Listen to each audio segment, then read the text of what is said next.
I'm Kyle Byrne, very pleased and honored to be sitting across from our 8th president of Iona College, Dr. Nyre. Thank you so much for being here. Great to be with you and welcome to my office. So we are approaching the 3rd year of the 5-year strategic plan. Can you talk about some of the significant results that have happened thus far? So we are in year 3 implementation, and this is a shared plan. It's a shared vision and a shared plan. What I mean by that is the college community came together my first year to put together our long-term strategy. So we had faculty, staff, students, and alums alike work together to map out the future of the college. And we're seeing the results. We're seeing the results in both large and small ways. Mm-hmm. Most importantly to me is affordability of Iona College to students. Now that's going to take multiple years to fully realize, but what you're seeing is smaller and smaller tuition increases. So we're curbing the expenses of the college. Secondly, we're seeing more and more financial aid given to students. That pleases me. Third, you're seeing us raise more and more funds for scholarships. Those initiatives are very important and central to strategy. Second is our academic distinction. And you're seeing new academic programs, new centers, new institutes.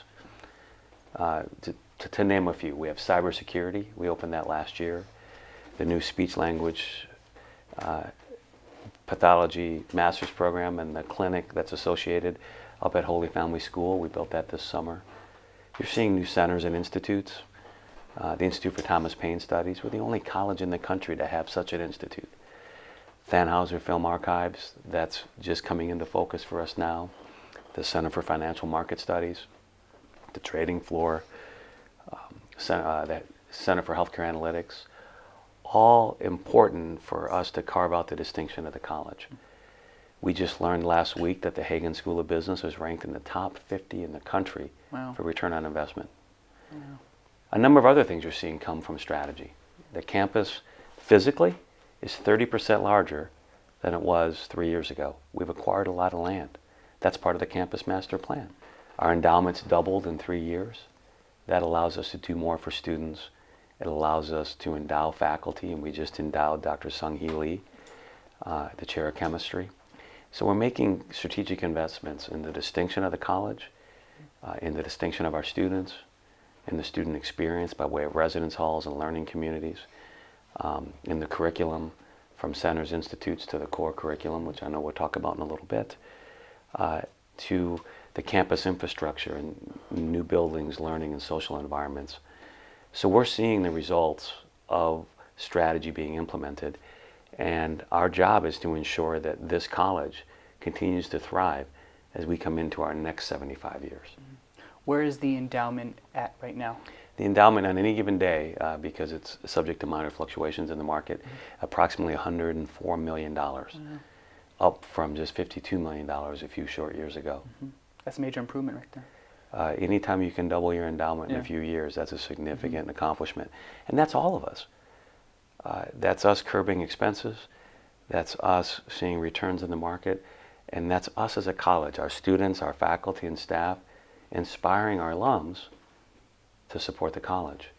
The Board of Trustees approved major improvements to the campus master plan. Can you discuss what some of these improvements are? So similar to the strategic plan, we went through a master planning process for the campus plan.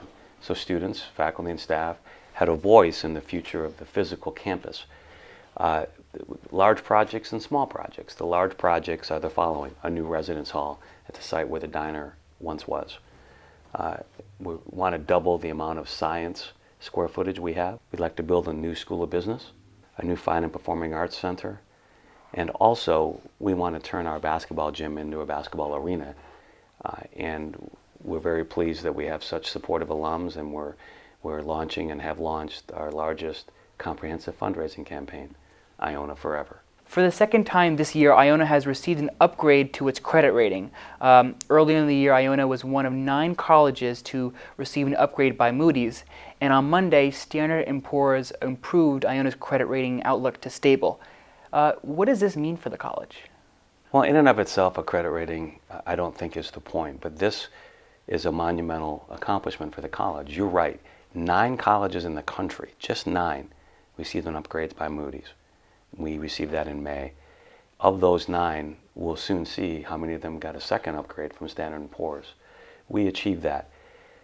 That's a reflection of two things. One, of the college executing a shared vision and strategy. So that's a reflection of everyone's very hard work. Second, it positions the college for the future. Those credit upgrades included the debt of the new residence hall, even though we haven't begun building that 7-story building. So what we see from that is that Iona College's credit was upgraded when most colleges are not being upgraded. And secondly, it was upgraded with the knowledge that we were going to build a new residence hall. Oh. So it also enables our future. So we're very pleased with the credit upgrade. They base that credit upgrade not just on the finances of the college, which are strong, not just on the endowment performance, which is strong, but on our strategy, on our academic programs, on our academic strategy, on the things we're doing collectively as a college. And we're pleased to have achieved this, and we congratulated the community, because it's every single one of us making this college stronger that resulted in that outcome. The core curriculum is going through some major changes. Can you explain what some of these are?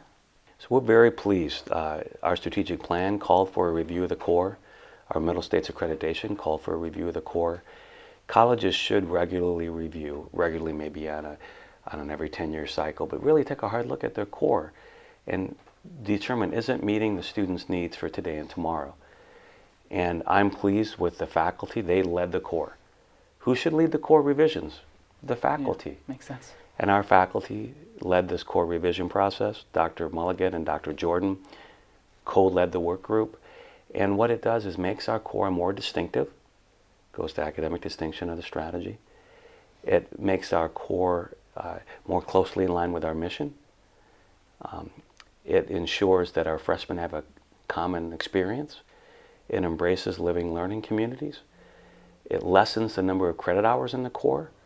And as a student, that's exciting, because what that means is you have more credit hours to allocate to your special areas of interest, your major, your minor, the things you want to study at the college. So we're grateful and pleased. It's a more distinctive core curriculum. It aligns extremely well with our mission and our vision, and it affords students more opportunities to study outside of the core. All things that we think are very good for us to be doing. But there are going to be themes, right? That's right. Can you explain what some of those themes Yeah, are? some of the themes. So first is all of the freshmen will take the Columbus seminar, and they'll learn about St. Columba. They'll learn about Blessed Edmund Rice. They'll learn about the Christian Brothers and the history of this college. So that's one theme. There's a theme that's allocated to diversity and to globalization and to global experience.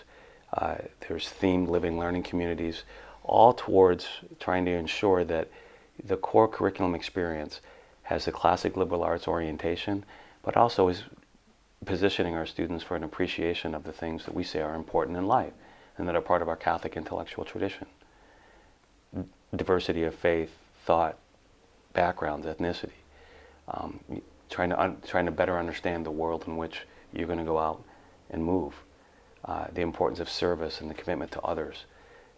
And these themes that are emerging from the core, I believe, are exactly what we say, exactly who we are as a college and who we want to be and the types of students we want to educate. So it's the alignment of our core experience with mission and vision. I like the whole concept of a Columbus seminar, because I feel like a lot of students come here and the Christian Brothers are the ones who founded our college, but I don't think a lot of them know who they are and their background and what they've done. We want our legacy, which is the Christian Brothers legacy, to guide the future. So if we don't spend some time ensuring that our faculty, staff, and students know the history, then how do we ensure it's part of our future? Mm-hmm. So I'm pleased that our faculty embrace that concept. As American students drown in debt, Germany recently announced that higher education is now free. What is Iona doing to make education affordable to middle class and lower income level families? So a number of things. One is we're trying to offer more scholarship funds and make the actual cost of attending lower. That's important to us. Secondly, so in addition to offering more scholarship aid, we're raising more funds, more endowment funds to support more scholarship. And you've seen our endowment nearly double, or actually double since I arrived. Third, we want to work on ways to allow you to attain your degree faster. while not negatively affecting the experience you have as a student. So speed of degree attainment lessens the cost of higher education. We also want to make it easier and for students to be able to transfer to Iona College. So if a student went to a community college or a state college before Iona, that they could transfer into this college and benefit from the core experience of Iona College, but potentially leave with less debt. 1/3 of last year's freshman class received a Pell Grant, and of those families, the median family income was about $32,000. Over 90% of the students receive financial aid from the college, and how we work to address affordability is something that I think requires all of us.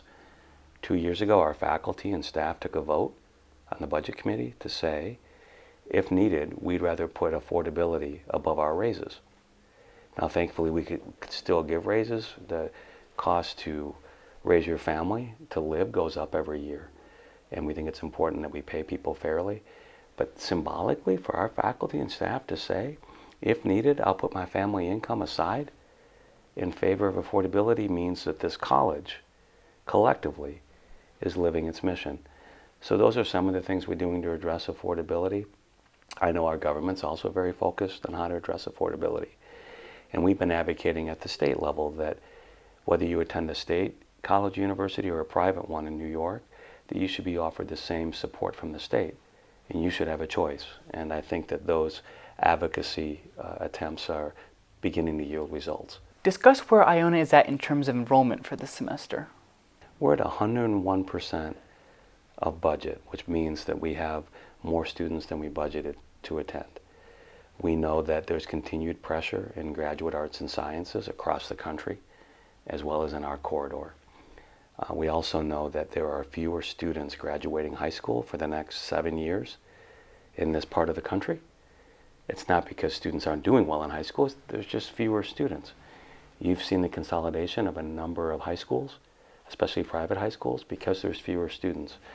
So we feel very good about the fact that we're at 101% of budget. Our credit upgrades also reflect that. But we know that there's continued pressure in the enrollment market for all colleges, universities in this corridor, in this part of the country. How is Iona doing in terms of attracting international students? In any given year, we'll have between 110 and 115 international students. This year, they're from over 40 countries. On balance, the number of international students is almost as large as the number of students in the honors program. So the reason why I share that is because you naturally wonder, 110 students, is that a lot of students or is it too few students? Well, that depends on how big the college is, right? So 110 international students at the University of Wisconsin with 45,000 undergraduates, it's not a lot of international students. But when your international student population begins to mirror your honors program, you can begin to see that's a lot of students.